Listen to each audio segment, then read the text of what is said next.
You get the notification? Okay, so we're live, right? I already have 3 people watching. Okay, awesome. All right. Online. So we're recording live. We're on Facebook, YouTube, and Logan's got us on That Bitch's Instagram. What is it called? That marketing bit. That Marketing Bitch Instagram. Guys, thank you very much for joining in here. We're going to talk a little bit about Argon Agency and the struggles and all the fun stuff. So welcome back. Thank you. So everybody sees. Yeah, we already have like 7, 8 people in here. Very cool. So tell us a little bit. What is Argon Agency, and what are some of today's struggles on running a business as a young entrepreneur, 28-year-old female? So Argon Agency is a full service digital marketing agency. We do everything from like CMO support to website, social media, search engine optimization, flyers, brochures, business cards, all that kind of nonsense, though that tends to be a little bit more of a struggle. But yeah, we're just for full service. We do all sorts of stuff. Content creation is a huge thing too. Content creation? Yeah. So you were telling me earlier about some of the content creation, because a lot of like what is somebody when they come to you, what is the average client, what are they trying to do? What is like your niche in your market? So it really depends on the specific client, but most of what we start off with is determining their goals and their budget and their scalability and their, I guess, length of time on scaling. Sometimes there's, there's a ceiling. And then at what point when we hit that ceiling, what do we do next? And that's kind of what we help our clients like determine right out the gate. That starts with consultancy. So before we start any service at all, what we normally would do is take at least a couple hours to really get to know their business and know them and their goals. And the type, you have a lot of people right now that are in like the recovery type industry. Mm-hmm. That's where a lot of your clientele is. And what is it you're doing for them? Are you helping them get more clients, capture more leads?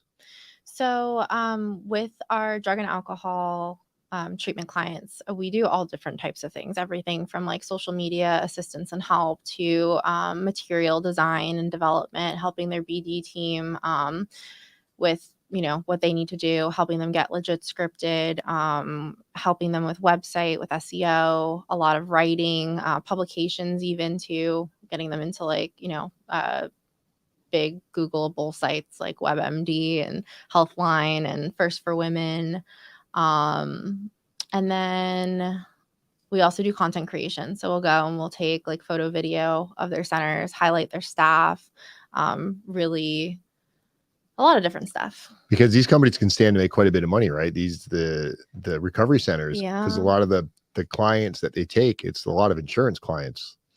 Yeah, I mean, and the cash pay is astronomical too. You almost prefer to have a cash pay client really? than would to have a what is a typical what does a typical cash pay client pay for a typical going into recovery? Again, it depends on the level of care. I mean, it starts with everything from if they're detoxing, what substance they're detoxing off, the length of stay on their detox, but it can run $1,200 to $1,500 a day. Wow. I've seen sometimes even more than that. And these people are self-paying? Sometimes, yeah. I mean, if they need to, they'll have, a relative or family member cover it for them, or they'll have savings. Sometimes they'll, if they have a healthcare savings account too, that can go towards it. It just depends. I remember a lot of these guys or women, men and women, they would go into the recovery centers and sometimes they'd be there weeks and weeks, months sometimes. And you're talking the length of stay and the type of level of care. Like if they're in a detox or residential care, it's 24/7, like medical staff. If they're in PHP or IOP, it's a lower level of care. Like PHP's partial hospitalization program, usually that, at most is a couple months. Like they're not going to stay in there for forever. It's, it's just to help them regain the skills that they've lost when they, went into addiction and the ways of life change. And the price is significantly less because it's not 24/7 like medical staff monitoring. Like they will see a therapist, they will have group sessions, they will have like housing staff, but it's more self-managed. They're not needing like medical care at that point. And then IOP is like intensive outpatient program. Usually that's when they start working a job again and getting back acclimated into the, the community. Right. And they're not as dependent on again, medical care or anything like that. Even if they're on like it's called MAT treatment, which is like medical assisted treatment. Even if they're taking a medication to help with cravings or things like that, it's just like a, once a month doctor visit, not like an everyday, like needing, specialty medications or, nurses checking their vitals type thing. Is there a lot of scams in Florida? Because you hear all these like, go to Florida to get recover and to go into recovery, and a lot of these recovery centers are. There used to be. Yeah. I would say like a lot of the players that were taking advantage of people that were in that type of situation have, been eliminated. I think now the main thing is just figuring out if the center is actually right for you and what you're going through.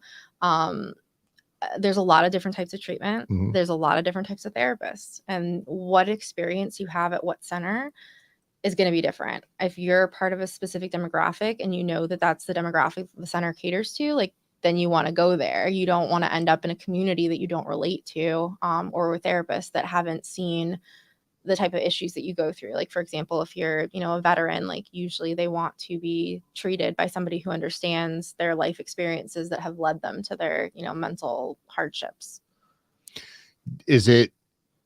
Do a lot of these people, is it still where they're coming and they get lost and like they'll run away from these places?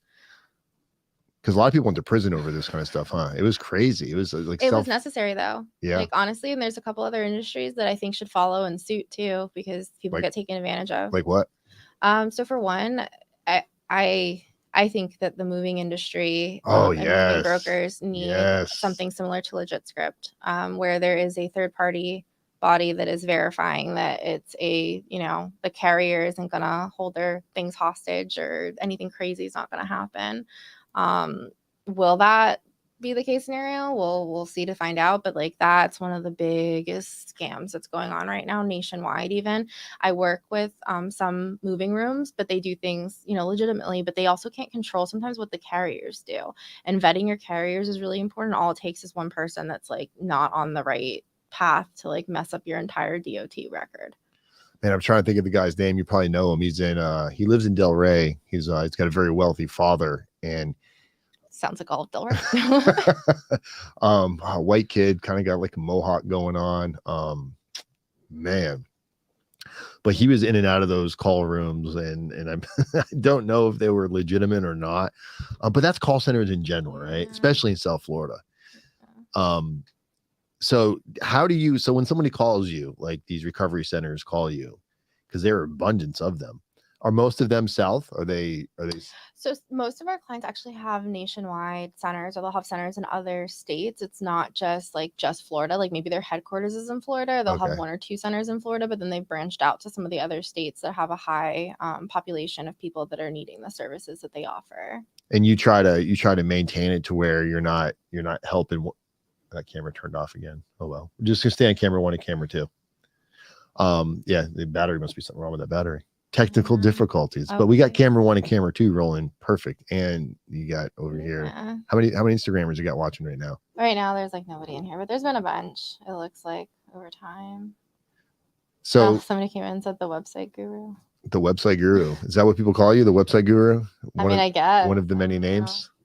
I don't know. So being those are your clientele, what do you think separates you from other, marketing? Because the marketing agencies is such a general. What was that? Is that an earthquake? That was his phone. That was Felipe over there. Felipe's phone, yeah. We got a whole crew in here. You brought your whole staff down with you today. Well, not my whole staff, but I did bring some of them with us. It's nice to get out of the office. Though actually this week you guys have been out a lot. Field trips. So what separates you from other marketing companies? I think that our level of integration to being part of their team separates us. Usually if you want a marketing service and you call a marketing agency, they're like, okay, yeah, that'll be X number of dollars, sign on the dotted line and see you later, give me access to what I need, bye.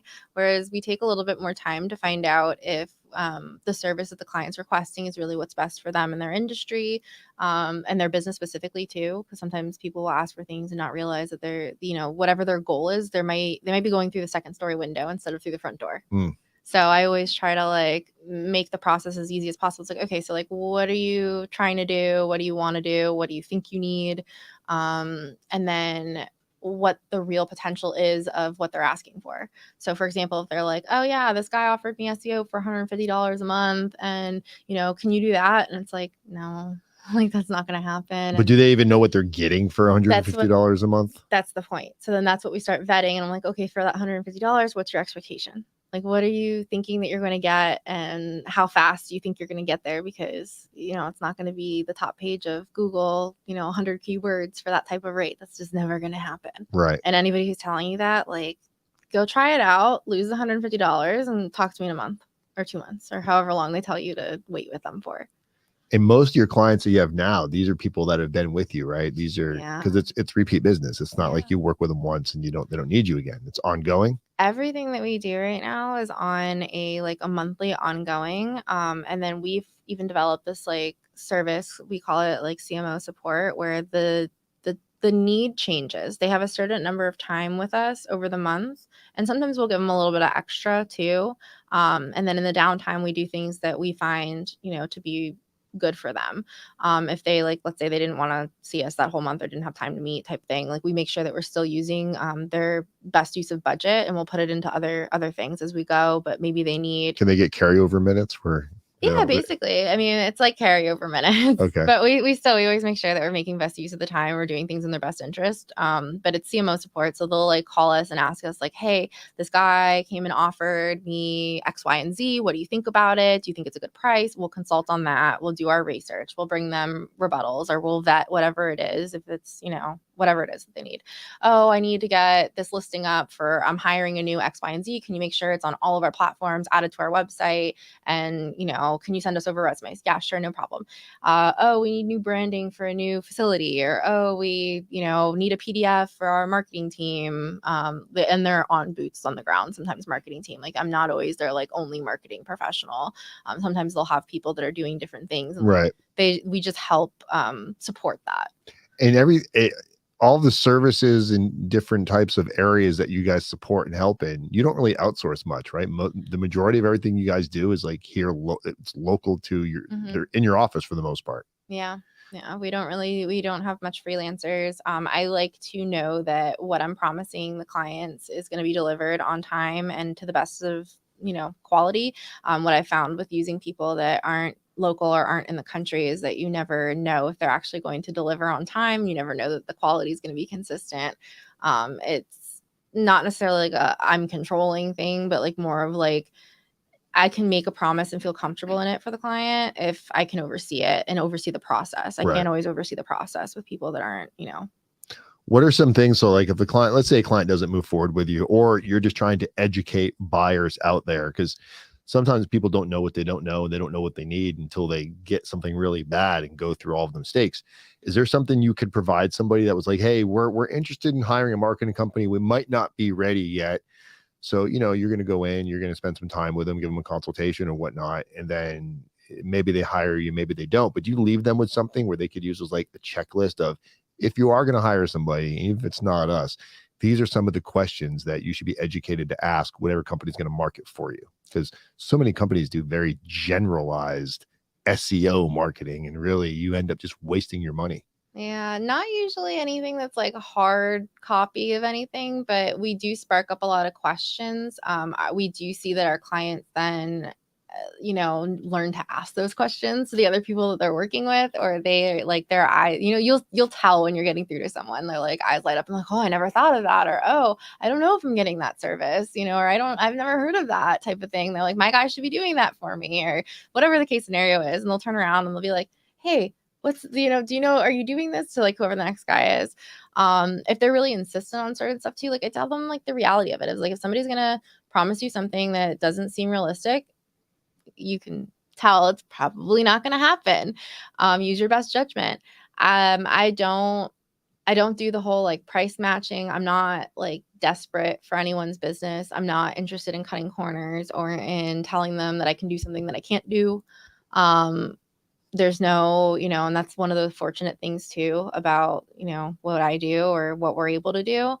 Of course, sometimes mistakes happen. And that's Right. another thing too that my clients usually love is that like we'll say, oops, sorry, didn't do what we need to do, but we're going to make it up to you, whether it's, a partial refund or it's making sure that we do extra work for them or that we, pick up the slack wherever it was given. And so it goes both ways too. Like sometimes we'll ask for something from them and it'll take them forever to get it. Yeah, or they forget and they entirely don't, even though I keep asking for it and like, you know what I mean? But that hinders my success. Or they're working with somebody else that like doesn't play well with others and they know that.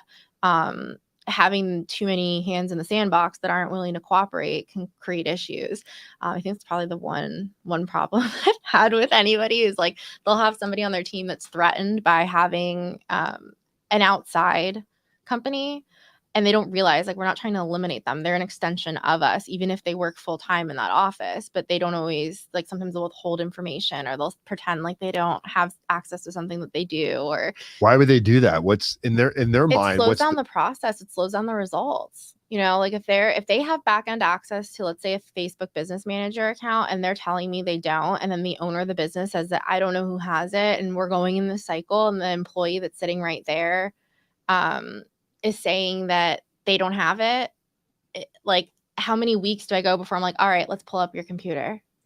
But why would they want to slow down that process? What would be their benefit? Because it's their job. You know what I mean? Like if they feel like it's like that was something that they could do or that we're impeding, but it's like sometimes they don't realize that like there's so many things that need to get done for the client that it doesn't take just one person, or they don't want me to see or call out why what they were doing wasn't working. Like sometimes like if you're not an ad specialist, you're not doing what's best for your client. Maybe you're great in other areas and other things, but you were handling all these things for one client.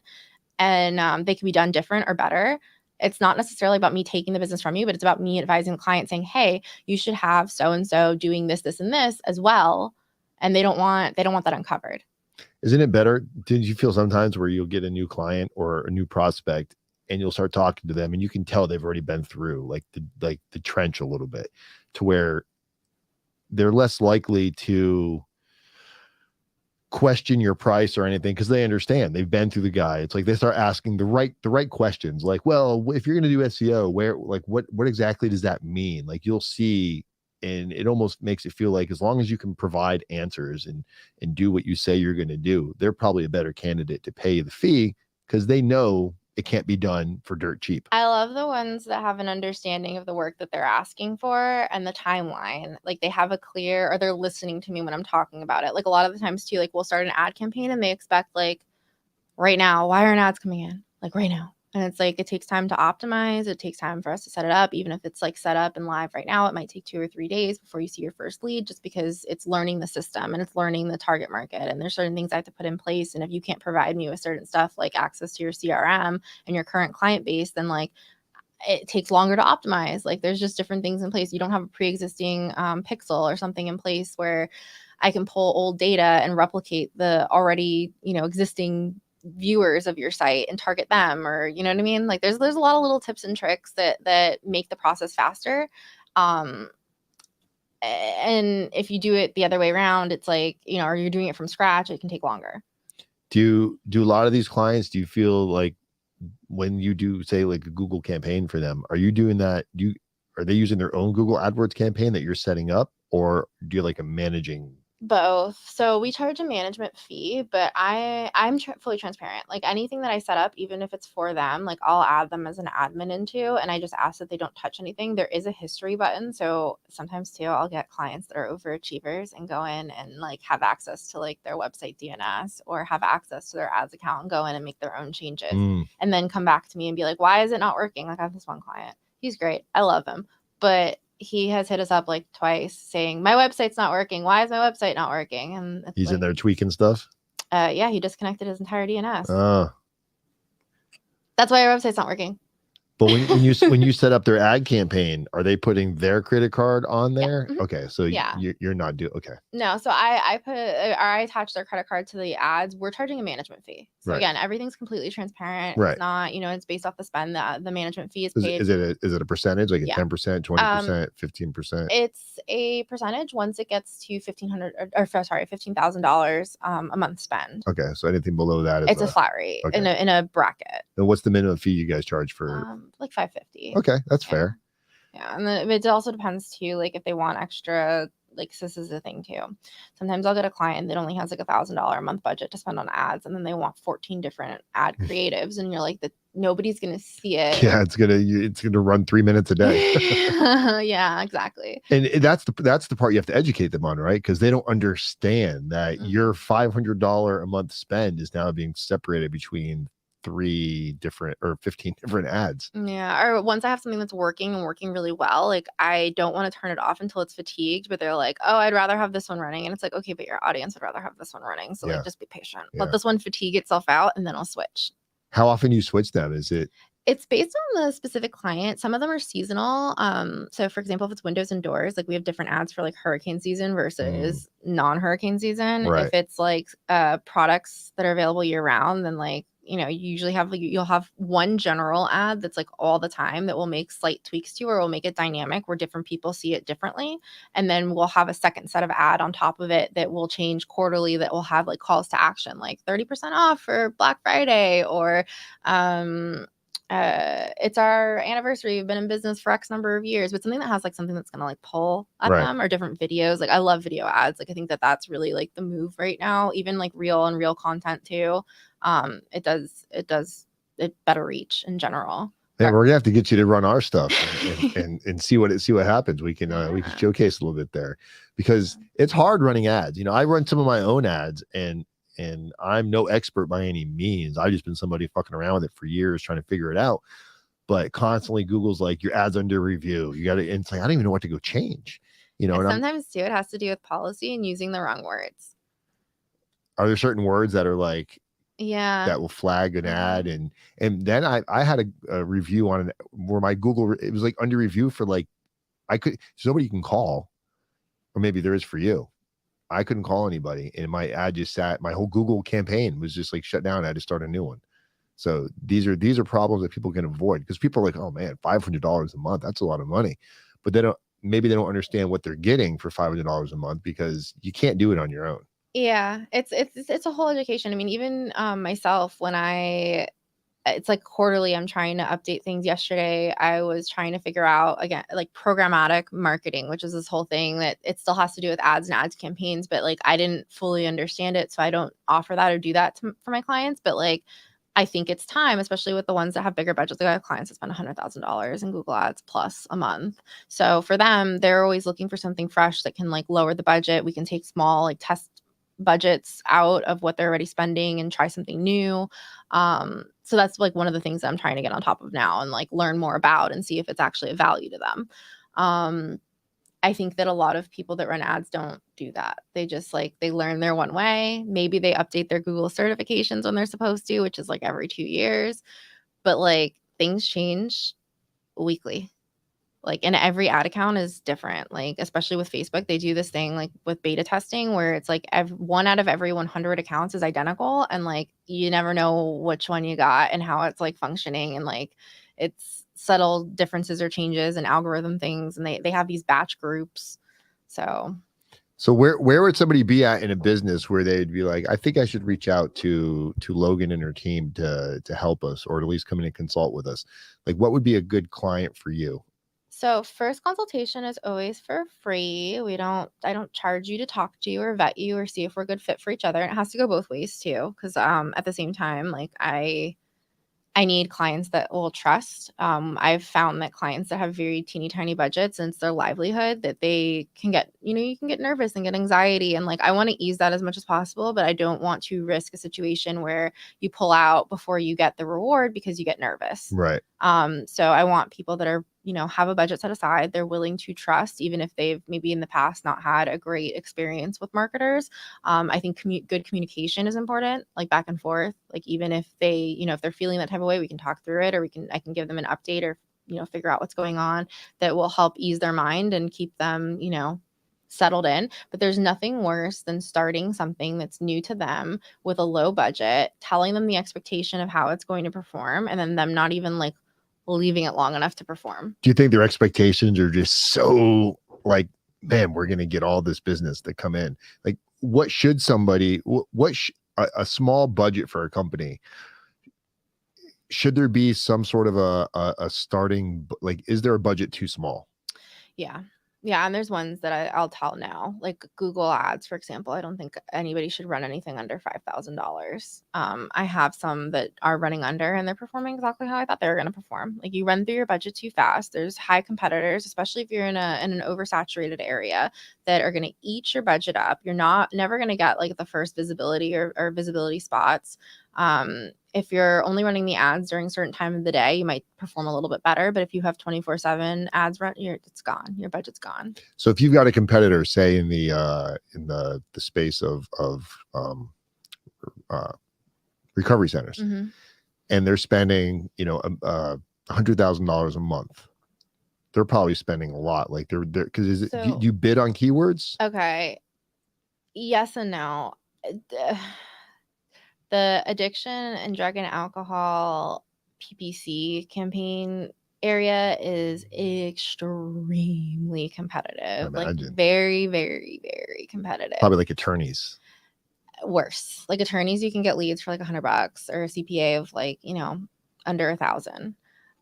For drug and alcohol treatment, the average CPA, like a good CPA, like where they're excited and happy that you did it, is like $5,200. Usually it's like 7,400 to like 9,200 is like what I've heard as far as like, treatment. So most people, like detox centers will be the only ones that really run like PPC ads. Sometimes you can get them for lower, but like it's not. Wow. You're gonna get high quantity and like low quality. You're getting leads for like less than that. So if somebody out there right now is thinking about starting a recovery center and they're like, man, I've got $100,000, I'm gonna go open a recovery center. You're gonna do better with having a referral network and giving value to your community and to people around you that will refer people that need the treatment than anything. That's like, how much do politics play a role into how markets do? Like, does the recovery world or the doors and windows world, does it work better when you have like Republicans in office versus Democrats in office, or vice versa? I haven't been in business long enough to give that type of feedback or advice. That's just not an area. So 2024 will be your first go round, like through the market of election time. Yeah, I was like, I started during COVID, so like for me, it's like that's crazy. It's only been one thing, and I think the main thing again that's really been good for me is like paying attention, listening. Like, your client tells you what's wrong, they tell you what they're expecting, they tell you what experience that they've had, and then just making sure that you follow through on what you say. And even sometimes, again, things happen, and as long as you communicate, like, hey, this is what's going on. Like, my whole office got COVID once. Literally the whole office? Yeah, like literally the whole office. One by one, we went down, and I was in the office like before they gave me, and I'm like struggling, and I'm like fighting it. Like, no, we don't have COVID. We're fine. Like, we don't have COVID. We're good. And I'm like dying, and then they call me on the phone, and finally like, hey, you tested positive. I'm like, oh my God. And like, I just Did you have to shut down? Yeah, we couldn't be in the office. We all had COVID. For how long? I mean, it was like a week, and it was bad. Like, I couldn't keep my eyes open. Like, I was sick.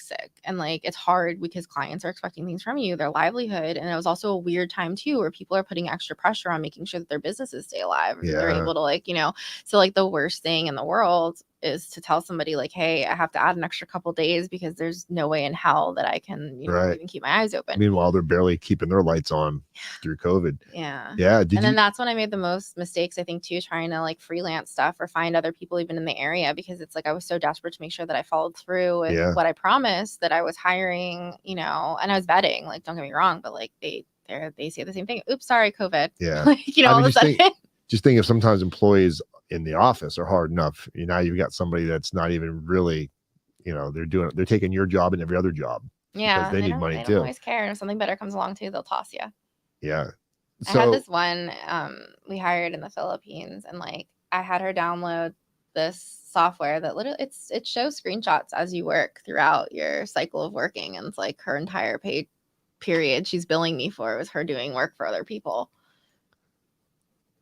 Oh, really? Yeah, she signed into my software saying that she was doing work for us, and then we took a look over the was it an accident, or was she like charging for both sides? Charging from both sides. Wow. And just saying, oops, sorry. And then also not even that, not completing all the work that we assigned to her, like in a timely manner.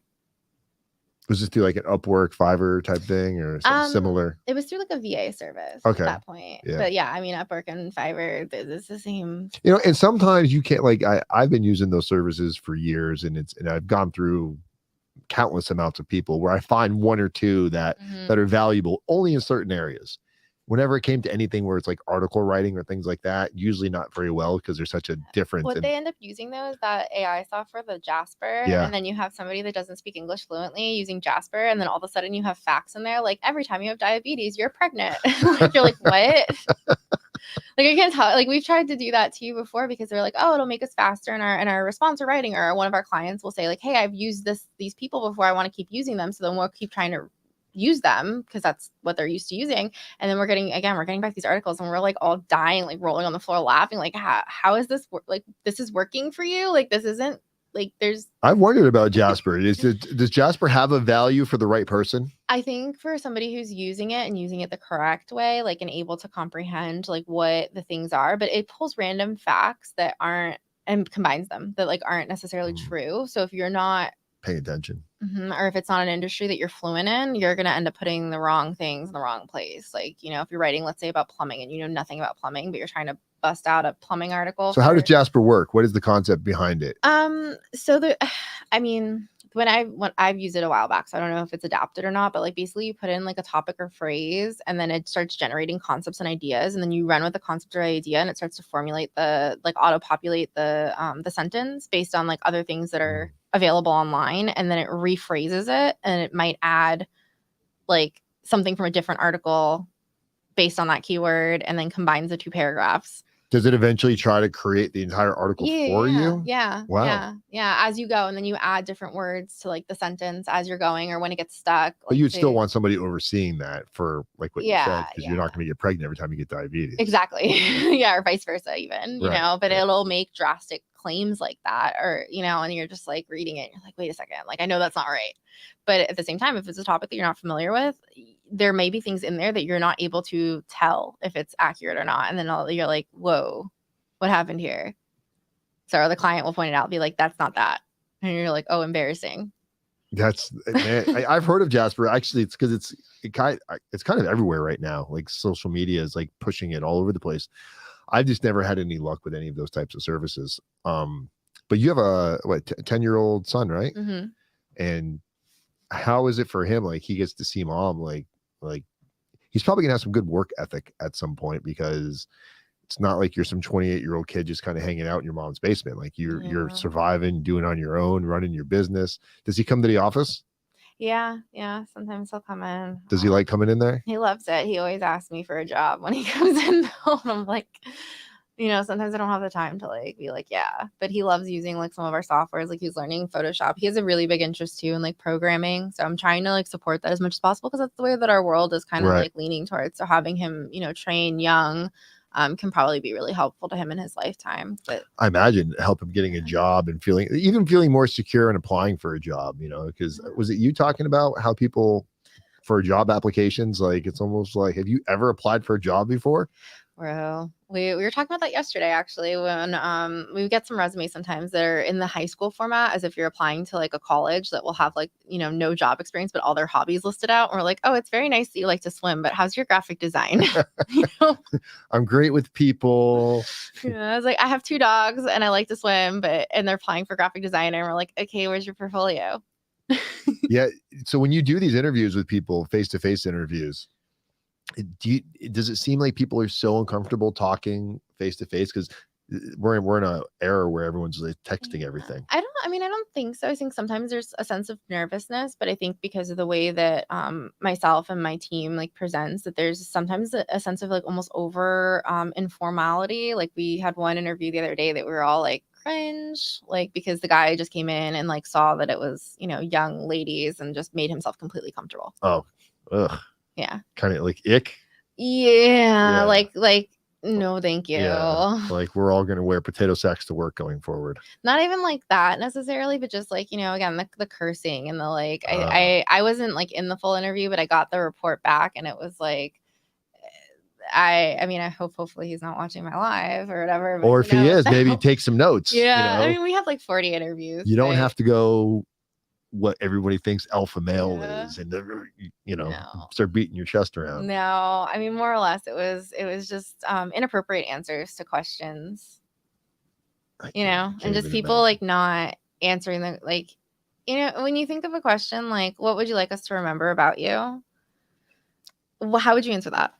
Um, I would like you to remember that you probably aren't going to have an interview as interesting as this one today. I mean, I don't know. Something I'd try something clever or witty. I would Yeah, imagine but something of, like, you know, something. Yeah, yeah, something we've pro had people be social. like that I wasn't late, That and it's like, wasn't late. The okay, or bar that is I set. showed up early, you know, The something bar like is set that. high. Or just like not anything about your work or your personality or like what you're gonna help us excel in the company, just that you weren't late.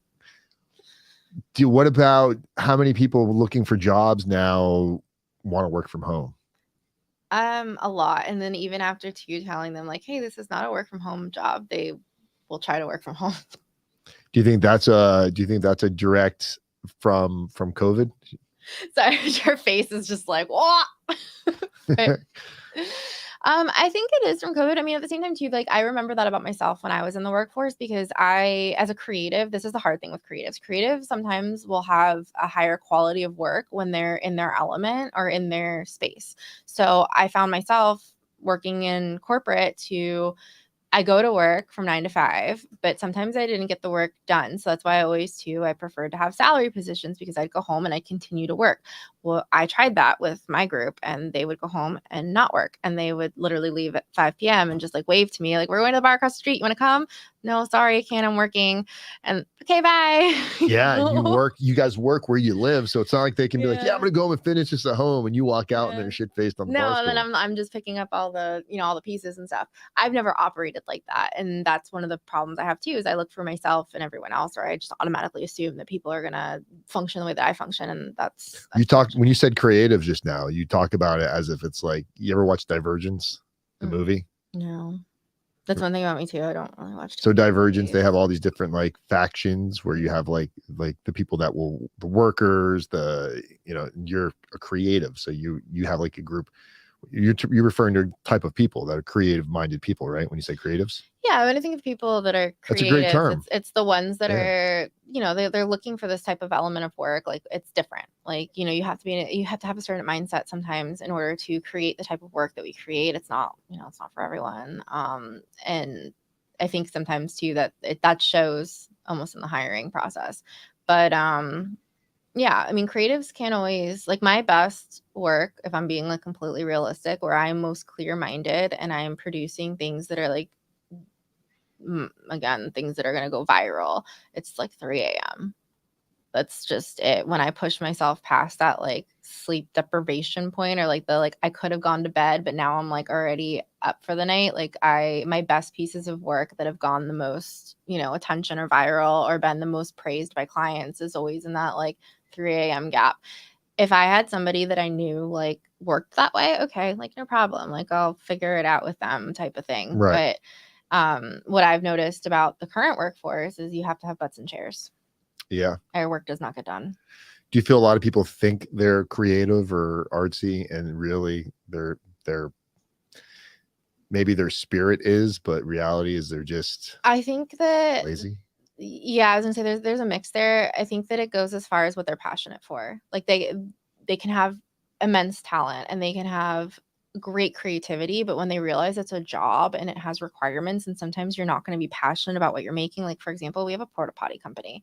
It's hard to make content for a porta potty sexy. It is so hard.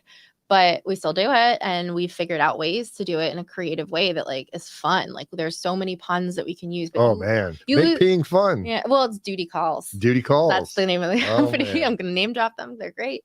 But creating the content for them too, you don't want it to be like too like boring or like whatever. Like you want it to be eye catching. It's like why else are they paying for social media if it's not to go viral or get attention from people? Right.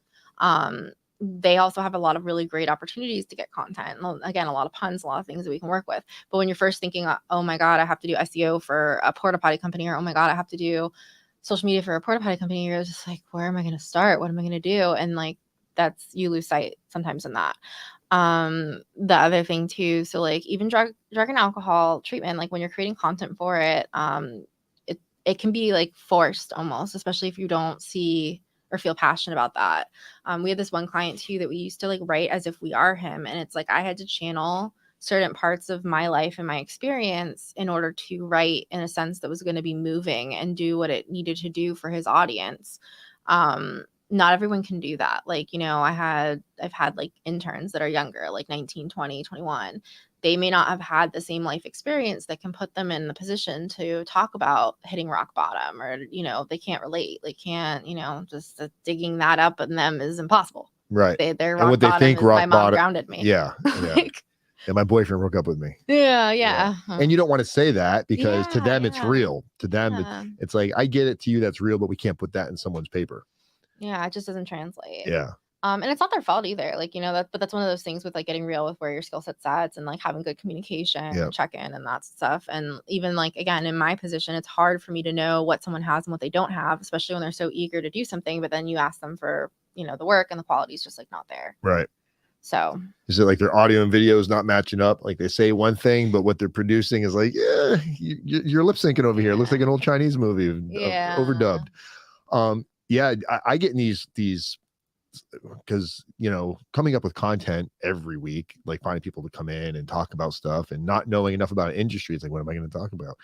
I'll get overly worried sometimes to where I'm sitting down trying to figure out what I'm going to do, or I'll just have to go walk away and go lay down and find a way to like just let my mind go. Because once you get into that like frustrating perspective, it's almost hard to reel out of it until you just step away and kind of detox and then come back and it's start fresh, go to bed, wake up. I don't know. I guess different people do different things, but it's got to be every day you guys are challenged with coming up with how are we going to make this content unique and give the client what they want, produce money, and make them comfortable with paying us what we're worth, you know, because that's not always an easy thing to do. Yeah. No, that's exactly it. And it's for some people and it's not for others. And then not having the consistency either in the drive. And it's so much hard work to like manage. And I can tell you too, again, that's one of those things, like it takes me 10 times longer when I'm not like in the mood.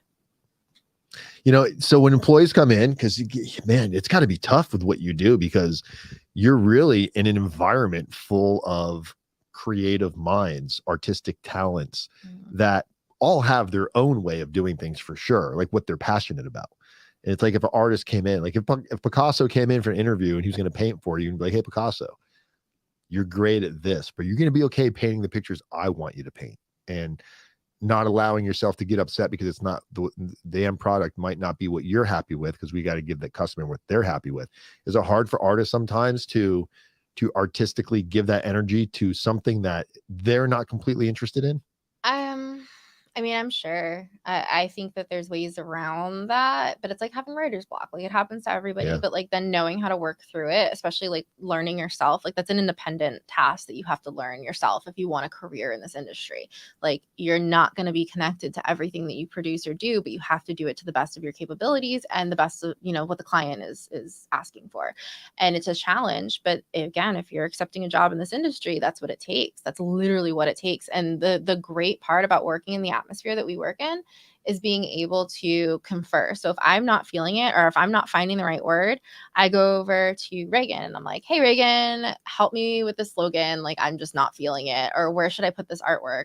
And doing a little bit of like commingling there, or handing the project off even maybe and picking up something that she's not too fond of. Like you can do tradesies sometimes and like tradesies and get the work and get the work done a little bit more effective or efficiently. Sometimes too it requires like calling the client. That was something that my team struggled with a lot. They're now like great with it, but like communication with the client when you're stuck, like they want you to tell them, they want to collaborate. You know, sometimes they don't always have the time, but like text them, call them, email them, schedule it. Like, you know, try to make that effort so that when you do deliver what you're delivering, it's what they ask for. Obviously, don't ask the same question over and over and over again and be annoying. Right. But if you're like, hey, I was thinking, I like the way this looks. What are you guys thinking? Like, do you like it? Is it no? Is it the wrong direction? Is it something that, you know, needs a little bit of work? Or even asking them too, so what's your vision for this? I'm kind of hitting like a roadblock. I've been working on your social media for whatever, but like I feel like the stuff that I'm producing isn't exactly like they know their target market best. So do you guys do social media marketing too? Yeah, so we do Facebook, everything. Instagram, Snapchat. No, not No, Snapchat. I was gonna say we don't really do too much TikTok. Snapchat, TikTok, yeah. So and sometimes Pinterest too. Pinterest is great, but again, knowing what their best use is in their audience, like it's. Do you use a lot of like the TikTok and Instagram for shorts to push to other things, or like? Instagram is a great source for leads. TikTok is a little bit more sporadic. It just depends on the company or the business. Like that, I would do for more like nationwide companies. Instagram is more like you can focus on local because they have geotagging, and then even just engaging too with the geotags. Like we do something called social seeding, and it's like huge. Like that's how you bring people to your page. So. What if somebody said, "Hey, Logan, I love your service. I don't think I can afford it on a monthly basis, but I would love you to come in, and I'll show you what I'm doing right now. Would you be able to give me like a plan of what I could just tighten up on my own and pay you for your time to do that?" Yeah. Do you guys do that too? Yeah, we do consulting all the time. Again, the only clear expectation with that though is that they're paying attention and they're listening to like what we have going on. There's certain things obviously that are trade secret, but we know majority of it as well. Like if it's a stepping stone, the business always outgrows the person. So it has to do with mindset. Like if you are the center of your business and you're doing everything, you're never going to scale. Like that's the same problem with me too. It's like I have to play my role and then I have to find people to play the other roles. And that ends up being with marketing. Like if you're running a restaurant, you can't be your social media person too. You can't be your market buying person. You can't be your ads manager. You can't be your business development person. You can't be your, manager and your shift scheduler and your waitress at the same time. Like delegation becomes pretty important. Huh? Yeah. And then having good support and then having people that you trust. And I think that consultation period also helps build the trust. So are you familiar with Timothy Ferriss? No. He's a professional speaker. He's motivation, but he writes books. He wrote a book called 4 Hour Work Week. Oh, I've read that. I'm so bad with names. Oh yeah, me too. Don't pay I just remember because he also did 4 Hour Body, which was the same concept with exercise. But 4 Hour Work Week, it's kind of what you just said. It's like if Maybe that's where I got that, honestly. Yeah, that's where I got it from too. That's when you said it reminded me of it. Look, there's no imitation is the best form of complimenting, I believe. And if I start imitating what you're doing, it's because it's working, right? So when we imitate other people, it's usually for a reason. Yeah, delegating is hard because you have to somewhat give up some control. And that's always, for me, that's always a tough thing because are they going to do it exactly the way I was going to do it? Probably not. So that's the thing that I've learned too, is like, I don't need them to do it exactly how I did it. I need them to do it like I did it or better. So you can figure it out. Right? You can do it differently, but like, here's the mark. Yeah. Here's your range. Hit the marker higher. Hit it higher. Yeah. It's like, then you get a raise or a bonus or we'll figure something out. So do you guys do things in the company? Do you go like company trips, company lunches, company, we have, we did like a Miami weekend once. We do trips like this. Like this is technically a trip for us. Probably not as much fun for them. They're looking like they're fading. A trip to Melbourne. Woo! I don't blame them. I mean, we've been talking for hours now. There's lots of dolphins out there. If you guys haven't gone out and seen the dolphins on your way out. But yeah, no, this is a quicker video. We're about wrapped up here. So what is next in the immediate, like right now you guys have got your second office open, you're fixing your foundation and you're going to continue to build? Yeah, we're continuing to build. I mean, again, the next real step is just kind of putting into place what we need. And then, it's the Tony Robbins 49 weeks of business mastery or something.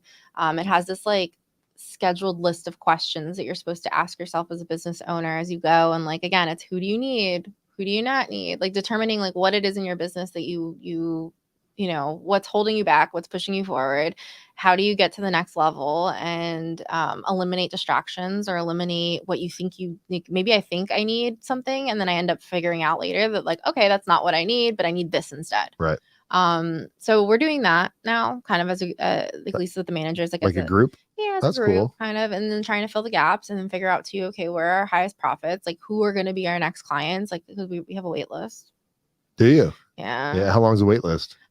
So there's probably like, a handful of people, and they're just kind of like, are you ready yet? Or can we do this? Or are we gonna do this? And it kind of goes both ways too. It's like some of them I may have sent them a contract, but they're not quite like ready to sign yet. So like we just kind of in limbo. Yeah, they're in a tier kind of thing. And like when the time's right, the time's right. It's a big decision, a lot of times because you're like, you wake up, you're like, or maybe one of your clients had a good week or a good month, and they're like, oh, we got extra money coming in, let's go hire a marketing company. And then their month starts down a little bit. They're afraid to spend the money they got. And really, if you don't spend it in marketing, you're going to be going chasing your tail around and round and round. Usually once we get started, people love it. It takes a little bit of time sometimes. But I'm realistic on that. I'll tell them like, hey, if we're just starting a new campaign, this is how long it's going to take to optimize. And at this point, if it's not fully optimized, then we're going to do this. And then, at this point, we're going to do that. Yeah, you shouldn't be using your payroll money to pay for this SEO campaign. Exactly. Or your PPP. That's what you want to spend it on. Oh, okay. I don't know. I was like, well, that's supposed to be for your employees, right? That's for your payroll. The SBA gave me $104,000 for the SBA disaster relief loan, and then they gave me another like $40,000 for PPP, which was thank God. I left all that alone. I got scared. Yeah, I mean, you had just started, so I don't know if it was available. I had the EDIL because the business was existing for a year prior because it was my freelance business. Right. And that did help cover again, but I only applied as a contractor, like freelance, to cover what it was, like again, full. Yeah. Yeah. And that's the 30-year repayment loan, right? Yeah. At like 3%. Yeah. And they gave us like 24 months of deferment. Even if I didn't need that money, I would take that money. That's why I did that. That was before I even started baking boxes. I was still working full time. I was just like, no, and it's or Argon agency. Yeah. Are you kidding me? All day long with the PPP was great because the PPP loan was forgiven. Yeah, I didn't even bother. I was like scared. There was no payroll. That's everybody. Well, I had payroll and I qualified for the first couple months of that or whatever, but I'm just like, oh no, thank you. Like it's not worth it. It can be real sketchy. And it's got too many open loophole here's and people. Well, look, I've done my research on marketing companies and internet doesn't lie. You guys have fantastic reviews. And you can tell they're not like reviews that were paid for, where it's like they do fantastic work. They do very, very, very good job. It's like legit reviews from local people, mostly like Lake Worth, Palm Beach, and Delray. So I think if anybody's watching and they're interested in what they can do to grow their business, you might be saying right now, well, I can't afford this. Maybe you can't afford it today, but maybe there's some different things you could start doing with your business. And maybe just having a consultation with you could give them some free information of what they could do to position themselves. So in 6 months from now, they could afford you to start that scalability of growing their company. Yeah. So Logan, thanks for coming. Thanks for joining us live on Facebook, Instagram, and your followers there. Guys, if you're watching this right now, she also just did an interview with us, which that will be posted in a couple days. And she did another interview with us over on our Perfectly Broken segment, where she kind of tells about her whole life story and how she got to where he got. Because people get to where they are in journeys, and probably what makes you so good at what you do is the level of empathy of understanding where people are in their trials and walks of life that make you understand that. So you're not giving them a sales pitch. You're talking to them like, oh man, I'm telling you the same thing I'd be telling my mom or my best friend or my brother. It's like, it's never going to fucking work if you're doing it like this.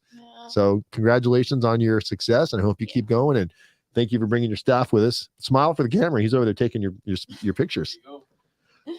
Thank you. All right, guys, we're out of here. You can hit the end stream at the top.